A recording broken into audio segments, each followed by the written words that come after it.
Good morning class 8। हम आप लोगों को पढ़ा रहे थे नेता नहीं नागरिक चाहिए। हमने आप लोगों को ये बताया, यहाँ तक हमने पढ़ाया कि हर आदमी छलांग मार कर मतलब कि ऊंचाइयों तक पहुँचना चाहता है। यहाँ तक हमने पढ़ा दिया था। मगर जो छलांग मारकर आगे बढ़ना चाहता है, लेखक कह रहा है कि जो छलांग मारकर आगे बढ़ना चाहता है उसका कारण क्या है। जो छलांग मारकर अब ऊंचाइयों तक पहुंचना चाहता है, जो मतलब कि छोटा मैनेजर है और बड़ा मैनेजर बनना चाहता है अचानक, ठीक है, तो उसका कारण क्या है। मतलब कि छलांग मारकर जो आगे बढ़ना चाहता है, ऊंचाइयों तक पहुंचना चाहता है, उसका कारण क्या है। कुछ तो ये है कि कभी कभी दूसरों को उन्होंने छलांग मारकर आगे बढ़ते देखा है। एक कारण तो ये भी हो सकता है कि वो देखा है, दूसरों लोगों को देखा है, कह रहे ये तो इतना जल्दी तरक्की कर लिया है, ये तो इतना जल्दी उस पोस्ट तक पहुंच गया है, हम वहीं का वहीं है। एक कारण तो ये हो सकता है। और अधिकतर ये है कि वो काम करना नहीं, हुक्म चलाना चाहता है। और दूसरा ये भी कारण हो सकता है कि आदमी काम करना नहीं चाहता है, बल्कि क्या करना चाहता है, हुक्म चलाना चाहता है। अगर वो सोचता है कि हम बड़ा पोस्ट पे पहुंच जाएंगे तो हमको काम नहीं करना होगा, हमें सिर्फ ऑर्डर देना होगा, हुक्म चलाना होगा। काम तो हमारे निचले वाले करते हैं। हमारे नीचे लोग जो रहेंगे, हमारे जो जूनियर रहेंगे, जो हमसे पोस्ट में छोटा रहेंगे, वो काम करेंगे। हम क्यों काम करेंगे, ठीक है। उन कुछ लोगों का सोच ऐसा है, वे मानते हैं कि जिंदगी का आसानी मजा मेहनत करने में नहीं है, अपने मातहतों को हिदायत भेजने में। तो इस बात को भूल जाते हैं कि हिदायत भेजने की योग्यता काम करने से ही आती है। ये बात को भूल जाते हैं कि हिदायत भेजने की योग्यता किससे आता है, मेहनत करने से होता है, काम करने से होता है। योजना बनाना और आदेश भेजने की सही जिम्मेदारी को वही निभा सकता है जो उन सभी कामों को अनुभव प्राप्त कर चुका है। ये ध्यान में रखने का चीज़ है। ये बहुत इंपॉर्टेंट बात लेखक कहता है कि आदमी योजना बनाना और आदेश भेजने की सही जिम्मेदारी वही निभा सकता है जो उन सभी कामों को अनुभव प्राप्त कर चुका हो। वही आदमी जो है हिदायत दे सकता है, वही काम करवा सकता है जो काम को जानता है, जिनकी देख रेख का भार अब उसे सौंपा गया है। इसलिए जो आदमी अनुभव के दौर से होकर गुजरने से इनकार करता है और मेहनत से भागकर आराम की जगह पर पहुंचने के लिए बेचैन है, उसकी ये बेचैनी ही इस बात की सबूत है कि वो अपने संगठन का अच्छा नेता नहीं बन सकता। वो अपने संगठन का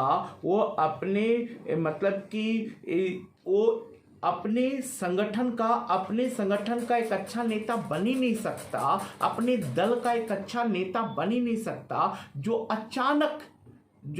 अचानक छलांग मारकर ऊपर चढ़ना चाहता है, जो मेहनत नहीं करना चाहता है, जो नीचे से ऊपर नहीं जाना चाहता है, जो अचानक ऊपर जाना चाहता है। वो ये बात को ध्यान रखने की बात है कि वो अपने संगठन का, अपने दल का एक अच्छा नेता बन नहीं सकता।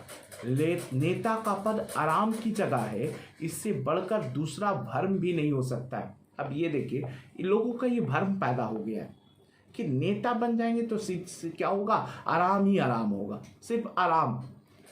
जो अपने काम की प्यार करता है, जो अपने काम को प्यार करता है, वो कभी भी नाखुश नहीं होता और ना उसे यही रोग सताता है कि घड़ी घड़ी मेरा अपमान हो रहा है। जहाँ तक ताकत और अधिकार का सवाल है, नेता चाहे कोई भी हो, अधिकार बराबर उसकी मेज पर विराजता है। और जो मेहनती और ईमानदार है, लेखक यहाँ पर कह रहा है कि हर नेता चाहता है कि वो अपनी थोड़ी बहुत जिम्मेदारी किसी ईमानदार आदमी पर डाल दे। अधिक भोगने का जो असली सुख है वो नेताओं का नहीं, मेहनती सहायकों के हाथ में है। जो भी परिश्रमी और ईमानदार हैं, दफ्तर के अधिकार उसकी कुर्सी के इर्द गिर्द घुमा करते हैं। देखो, आज आज भी बहुत से जो व्यक्ति ईमानदार है, जो व्यक्ति मेहनती है, ठीक है, उसके उसके पास बहुत से अधिकार होते हैं, क्योंकि ईमानदार व्यक्ति को हर व्यक्ति क्या करता है, पसंद करता है। और जब अधिकार भोगने का ये सीधा रास्ता मौजूद है, तब लोग नेता बनने के फेर में क्यों पड़ते हैं? अगर क्योंकि हर नेता, आप चाहते हैं कि आप देखते नहीं है सब, हर नेता क्या चाहता है कि हमारा हम उस अपना काम उस व्यक्ति को सौंपें जो ईमानदार है, जो मेहनती है। तो लेखक कह रहा है कि तब लोग नेता बनने के फेर में क्यों पड़ते हैं? ये भी है कि नेता कोई एक ही व्यक्ति हो सकता है, लेकिन ईमानदारी और मेहनत के जरिए बहुत से लोग अधिकार की स्वाद ले सकते हैं। अगर आप ईमानदार हैं, अगर आप मेहनती हैं, तो आपके अंदर बहुत सा अधिकार आ जाएगा। आप ये क्यों नहीं सोचते हैं? नेता तो एक ही इंसान हो सकता है, लेकिन मेहनत और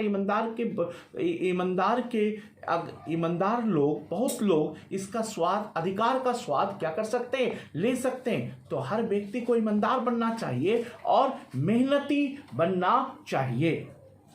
एक तस्वीर यह है कि कारखाने के मैनेजर का अपदस्थ, कारखाने के मैनेजर का अपदस्थ का मतलब होता है पद से हटाना। अपदस्थ का क्या होता है मतलब? पद से हटाना। एक तस्वीर यह है कि कारखाने के मैनेजर को अपदस्थ करके कई लोग उसकी कुर्सी पर अधिकार जमाना चाहते हैं। देखिए, एक किसी सीनियर को उसके कुर्सी से हटाकर कई लोग उस कुर्सी को हथियाना चाहते हैं, दूसरी तस्वीर यह है कि बहुत से कार्यकर्ता घोर परिश्रम करके अधिक से अधिक अधिकारों को अपने कब्जे में रखना चाहते हैं। और एक दूसरी तस्वीर यह भी है, समाज में दो किस्म के लोग रहते हैं। पहले किस्म के लोग वे लोग रहते हैं जो अपने सीनियर को किसी तरह फंसाकर, किसी तरह मतलब कि उसको किसी तरह जाल में फंसाकर उसके चेयर को कब्जा कर लेना। पहले कुछ लोग ऐसे भी होते हैं, और कुछ लोग ऐसे होते हैं कि मेहनत करके ईमानदारी से अपने काम को करके, परिश्रम से अपने काम को करके अधिक से अधिक अधिकार, अधिक से अधिक राइट अपने कब्जे में रखना चाहते हैं।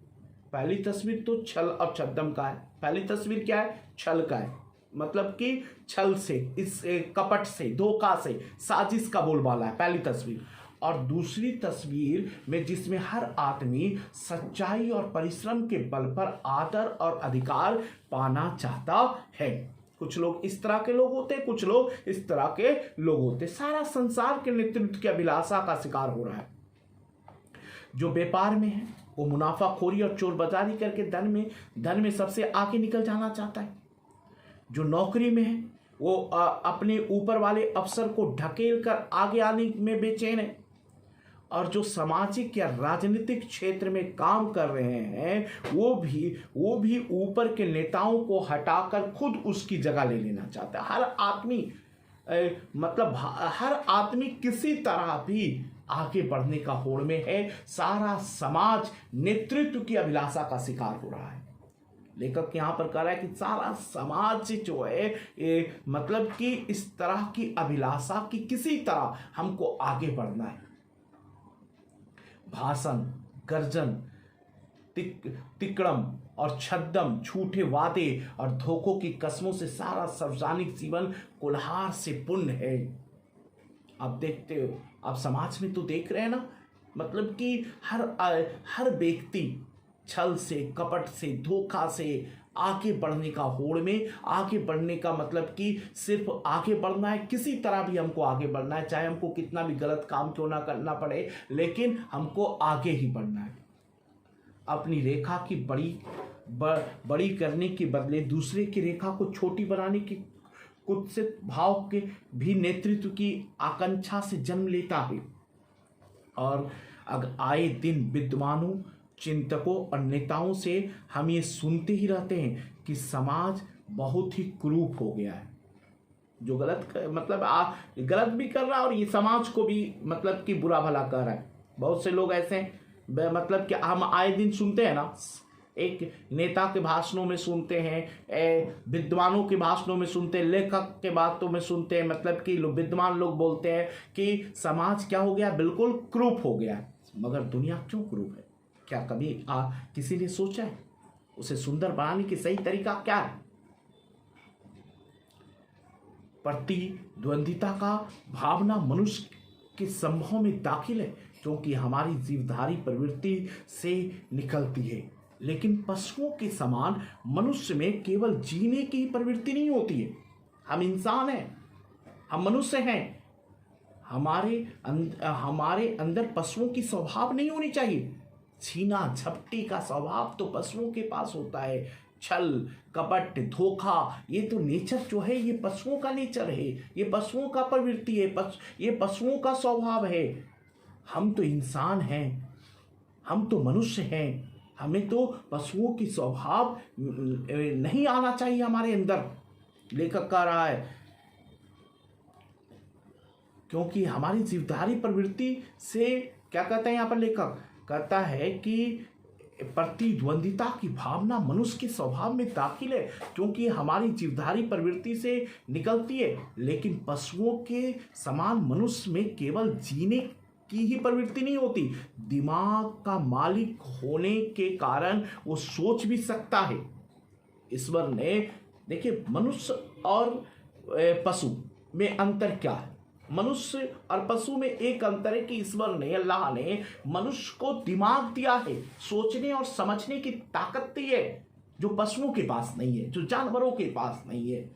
अगर मनुष्य अपने दिमाग से काम ना करे, सोचने और समझने की ताकत को अगर मतलब कि खो दे, तो वो भी पशु के तुल्य है, वो भी जानवर के तुल्य है। पागल इंसान को देखते हैं ना, कहता ना वो पागल हो, जानवर हो गया। पागल को हम लोग जानवर कहते हैं। क्यों जानवर कहते हैं? क्योंकि उसके अंदर सोचने समझने की ताकत खत्म हो गई है। तो ईश्वर ने मनुष्य और पशु में एक ही अंतर बताया कि मनुष्य के पास सोचने और समझने की ताकत दिया है, लेकिन पशुओं के पास सोचने और समझने की ताकत नहीं है। दिमाग का मालिक होने के कारण वो सोच भी सकता है मनुष्य, और हृदय तथा आत्मा रखने के कारण वो अपने विचार को निर्मल भी बना सकता है। क्या उसे इसका ज्ञान नहीं है? हो सकता कि वो केवल पशु प्रवृत्ति को लेकर चलने से वो मानवता से दूर और पशुता के समीप पहुंच जाएगा। क्या मनुष्य ये नहीं सोचेगा कि अगर हमारे अंदर पशु प्रवृत्ति होगा तो हमारे अंदर से मानवता चला जाएगा, मानवता से दूर हो जाएंगे और पशुता के समीप हम हो जाएंगे, हमारे अंदर पशु का गुण आने लगेगा। जो भी मनुष्य मानवीय आनंद से वृद्धि करना चाहता है, उसे चाहिए कि वो मनुष्य में जो गुण है उनकी प्रशंसा में वृद्धि करे, और जहाँ भी ईर्ष्या और द्वेष की लपटें उठ रही है, उन लपटों के नीचे, उन लपटों को नीचे लाए व्यक्ति आगे बढ़ना चाहता है। ये नहीं तो, या न तो अस्वाभाविक है और ना निंदनीय है, सिर्फ उसे ये देखते चलना है कि वो खुद को आगे बढ़ने की कोशिश में कहीं उन मूल्यों को तो नहीं कुचल रहा है। इस लेखक कह रहा है कि व्यक्ति को देखना है कि आगे बढ़ने के होड़ में, आगे बढ़ने की कोशिश में कहीं उन मूल्यों को तो नहीं कुचल रहा है, जो एक मनुष्य की वैयक्तिक विकास की कई गुना से अधिक मूल्यवान है।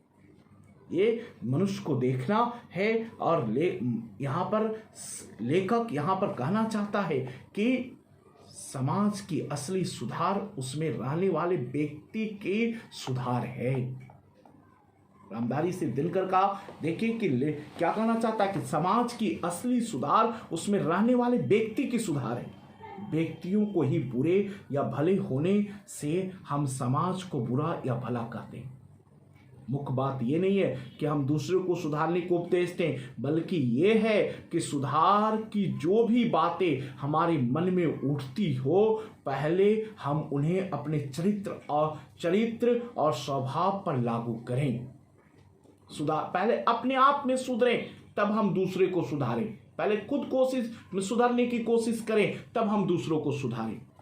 जब तक हम नहीं सुधरेंगे तो हमारी बात भी दूसरों पर असर क्या होगा? नहीं होगा। समाज की सुंदरता दो चार नेताओं पर नहीं है, बल्कि लाखों लाख व्यक्तियों की सुधार पर निर्भर करती है।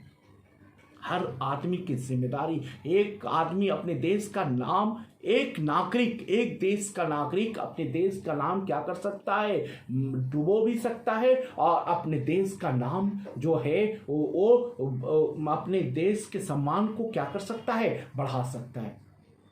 तो यहाँ पर लेखक कह रहा है कि नेता नहीं बनो, बल्कि एक अच्छे नागरिक बनो, तभी तुम्हारा देश का विकास हो सकता है, तभी तुम्हारा देश ऊंचाइयों की शिखरों तक पहुंच सकता है। धन्यवाद।